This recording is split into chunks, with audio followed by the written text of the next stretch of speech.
Hi everybody, Adam here. Welcome back to our Lego room. You'll notice we've made some pretty big changes around the layout, a lot of changes to the city portion of the layout where we are finalizing the initial layout that we're going to do with mills and finalizing some bricklink orders there. And with that, we've made a number of changes to the railroad layout around the tables as well. And nothing's final set in stone, but I really wanted to try some different things, and we'll talk through a few of those things today and run the trains around the new configuration so you can get a feel for how it works. And if you're interested in learning more about the city layout and some of the mills work that we're doing there, keep an eye out for a video shortly after this one that will go into more detail on that section. So let's jump in and look at some of the trains and changes we've made on the railroad. So with the Lego trains, one of the things that was becoming apparent to me through our various running sessions was that as we started to add additional train cars and locomotives to the layout, we didn't really have a lot of options for storing them or running more than two trains at once. And I wanted to try out some different ways to get around that. So you'll notice here we've got our standard two trains that we've been running on the main line tracks on the main table. And in addition to those, we now have some additional trains on sidings. So we've got the Union Pacific end car there, a couple other Lego City trains down here, all on separate sidings so that we can have multiple trains out on the layout at once. And I also, for the time being, have separated the upper tier track from the main level so that that train up there can run around independently and make loops there. So we can have another whole train running up there. So that only gives us 3 at the moment that we can run, but that's an extra one from where we were. And we've got these extra sidings, which I'm looking forward to putting into more aggressive use, especially as we bring some of these new locomotives online. I think there's going to be a lot of opportunity to queue stuff up on the sidings. And we've also created some additional sidings here, which will be used for more operation style running of the trains. So we've got the siding coming down here, which is going to lead to a grain elevator area.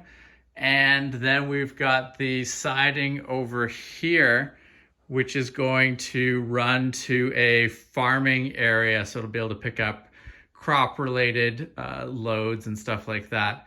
Just the beginning of some rough sort of operational areas. I've talked about my desire for having some areas around the layout with different industries.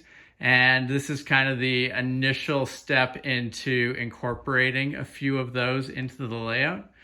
So why don't we try running some of the trains around the layout, and you can see how things are working at the moment. So you can see we have all 3 trains moving, lots of dynamic movement on different sections of the layout. And I really like the fact that we can now have the train moving on the upper tier by itself. Not entirely sure what locomotive and train cars I'll be running up there on a consistent basis, but it's nice to have the option now to run something independently up there.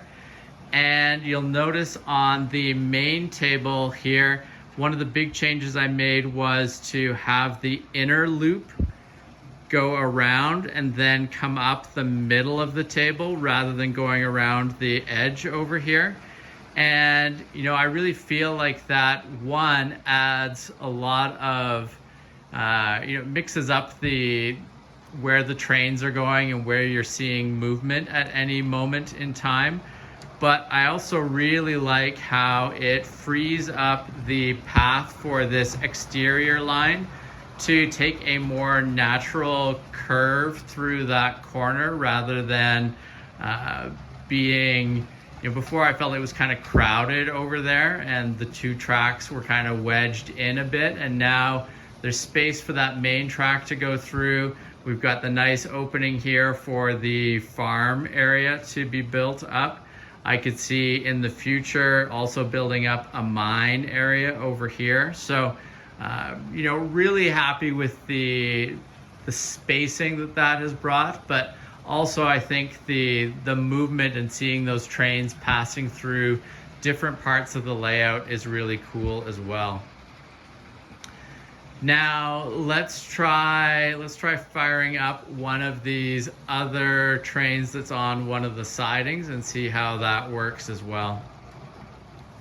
So you can see now we've actually got a couple different trains moving on that inner line.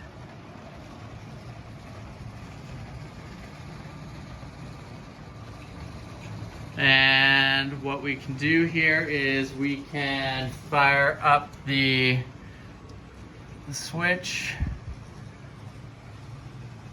so that this train, as it comes around the corner here, will go in, and then we can stop it and clear the line completely for the other train. So we'll stop that. We can fire this back. And so now we've got this train, which was running on that interior main line off on the branch there, and then the other train can run unimpeded on that line. Really cool to be able to use these brick track switches. Really happy with the look and feel of them and how they operate. And interested to try out some opportunities here for automation. I think there should be some good options here for turning those based on some sort of automated system. I think it would be really cool, and I think would allow for some interesting operations to be run on the layout. If you have any suggestions on good automation systems to look at for Lego trains, would be really interested in hearing that. I've seen some cool stuff that people have done, but haven't looked too deeply into it, so that'll definitely be an area that I continue to research and look into more. Now, one note on the Lego Cities section here. Where the train is passing right now is going to be a train station, a passenger train station. So my goal is to build something up there that's about between 3 and 4 base plates wide, and I'm going to have a more clear park area here so you can see through to the train station. I'd like to have some elements in the train station that are have gaps in them so you can see through to passengers waiting on the other side for their train, and you can see trains stopping there, just to give some interesting sight lines from this side of the layout. And then if you happen to be looking at it from the other side, you'd be able to see through to a bit of the city and some of the stuff going on beyond there. So I think that should be pretty cool, but that's the goal there. Now, one other thing of note on the city side of things, we're going to be building up mountains here on this last row of the mills plates before you hit the elevated section of the layout. And my plan here is to have tunnels that the trains are going through. So there'll be a gap there for the trains to go through, and it'll be built up with like a brick tunnel basically that they're going into. I don't think that I will do much on the underside of this. We'll just be kind of closing this in. So from a layout perspective, you don't really see what's going on in behind there.